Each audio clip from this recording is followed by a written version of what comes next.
बोलो शंकर भगवान की जय। अतसी प्रदोष व्रत कथा। पूर्व काल में पुत्रवती ब्राह्मणी थी। उसके दो पुत्र थे। वह ब्राह्मणी बहुत निर्धन थी। देवयोग से उससे एक दिन महर्षि सांडिल्य के दर्शन हुए। महर्षि के मुख से प्रदोष व्रत की महिमा सुनकर उस ब्राह्मणी ने ऋषि से पूजन की विधि पूछी।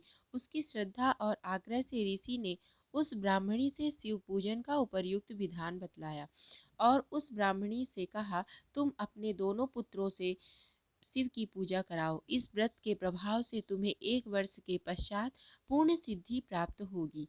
उस ब्राह्मणी ने महर्षि सांडिल्य के वचन सुनकर उन बालकों के सहित नतमस्तक होकर मुनि के चरणों में प्रणाम किया और बोली, हे ब्राह्मण, आज मैं आपके दर्शन से धन्य हो गई हूँ। मेरे ये दोनों कुंवार आपके सेवक हैं। आप मेरा उद्धार कीजिए। उस ब्राह्मणी को शरणागत जानकर मुनि ने मधुर वचनों द्वारा दोनों कुंवारों को शिव जी की आराधना विधि बतलाई। तदंतर वे दोनों बालक और ब्राह्मणी मुनि को प्रणाम कर शिव मंदिर में चले गए। उस दिन से वे दोनों बालक मुनि के कथानुसार नियम पूर्वक प्रदोष काल में शिव जी की पूजा करने लगे। पूजा करते हुए उन दोनों को 4 महीने बीत गए। एक दिन राजसूत की अनुपस्थिति में शुचि व्रत स्नान करने नदी किनारे चला गया। वहां वह जल क्रीड़ा करने लगा। संयोग से उसी समय उसे नदी की दरार में चमकता हुआ धन का बड़ा कलश दिखाई पड़ा। उस धनपुरी कलश को देखकर शुचिव्रत बहुत प्रसन्न हुआ। उस कलश को वह सिर पर रख कर घर ले आया। कलश भूमि पर रख कर वह अपनी माता से बोला, हे माता, शिव जी की महिमा तो देखो। भगवान ने उस घड़े के रूप में मुझे अपार संपत्ति दी है। उसकी माता घड़े को देखकर आश्चर्य करने लगी और राजसूत को बुलाकर कहा, बेटे, मेरी बात सुनो। तुम दोनों इस धन को आधा आधा बांट लो। माता की बात सुनकर शुचिव्रत बहुत प्रसन्न हुआ, परंतु राजसूत ने अपनी असहमति प्रकट करते हुए कहा, हे माँ, यह धन तेरे पुत्र के पुण्य से प्राप्त हुआ है। मैं इसमें किसी प्रकार का हिस्सा लेना नहीं चाहता, क्योंकि अपने किए कर्म का फल मनुष्य स्वयं ही भोगता है। इस प्रकार शिव पूजन करते हुए एक ही घर में उन्हें 1 वर्ष व्यतीत हो गया। एक दिन राजकुमार ब्राह्मण के पुत्र के साथ बसंत ऋतु में वन विहार करने के लिए गया।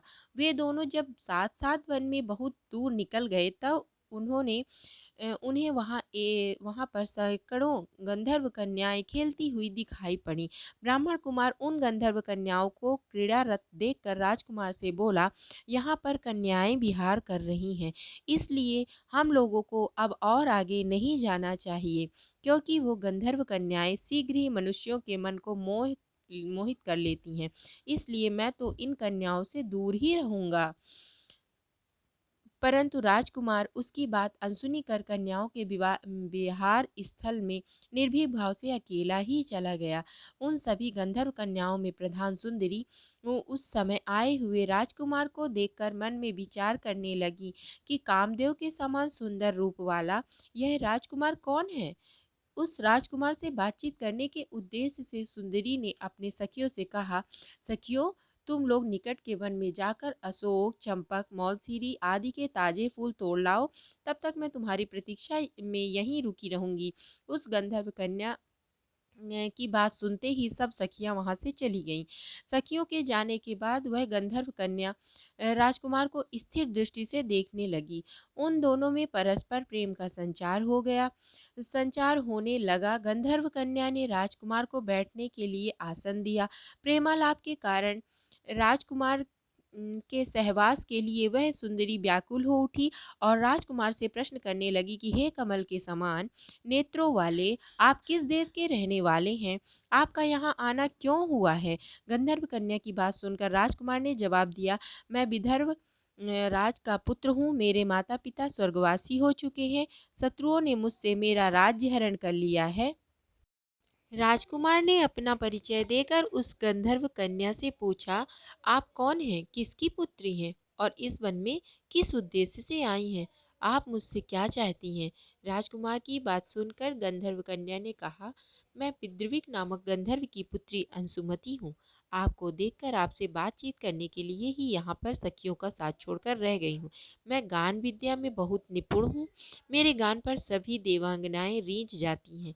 मैं चाहती हूँ कि आपका प्रेम सदा बना रहे। इतनी बात कहकर उस गंधर्व कन्या ने अपने गले का बहुमूल्य हार राजकुमार के गले में डाल दिया। वह हार उन दोनों के प्रेम का प्रतीक बन गया। इसके पश्चात राजकुमार ने उस कन्या से कहा, हे सुंदरी, तुमने जो कुछ कहा वह सब सत्य है, लेकिन आप राजविहीन राजकुमार के साथ कैसे रह सकेंगी? आप अपने पिता की अनुमति के लिए बिना मेरे साथ कैसे चल सकेंगी?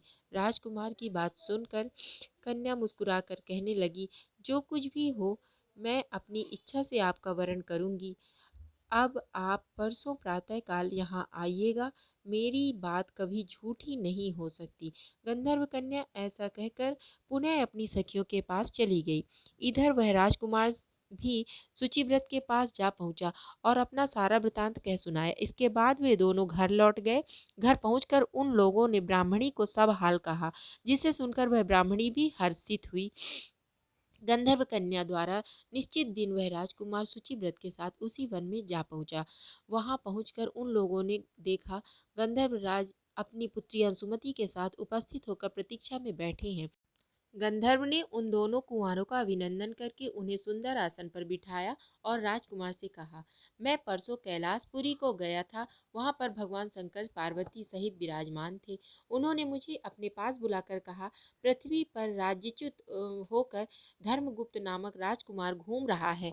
शत्रुओं ने उसके वंश को नष्ट भ्रष्ट कर दिया है। वह कुमार सदा ही भक्तिपूर्वक मेरी सेवा किया करता है, इसलिए तुम उसकी सहायता करो, जिससे वह अपने शत्रुओं पर विजय प्राप्त कर सके। इसलिए मैं भगवान शंकर की आज्ञा से अपनी अंशुमति को सौंपता हूँ। अंशुमति आपको सौंपता हूँ। मैं शत्रुओं के हाथ में गए हुए आपके राज्य को वापस दिला दूंगा। आप इस कन्या के साथ 10,000 वर्षों तक सुख भोग कर शिवलोक में आने पर भी मेरी पुत्री इसी शरीर में आपके साथ रहेगी। इतना कहकर गंधर्व राज ने अपनी पुत्री का विवाह राजकुमार के साथ कर दिया। दहेज में अनेक दास दासियां और शत्रुओं पर विजय पाने के लिए गंधर्वों की चतुरांगनी सेना भी दी। राजकुमार ने गंधर्वों की सहायता से शत्रुओं को नष्ट किया और वह अपने नगर में प्रविष्ट हुआ। मंत्रियों ने राजकुमार को सिंहासन पर बिठाकर राज्याभिषेक किया।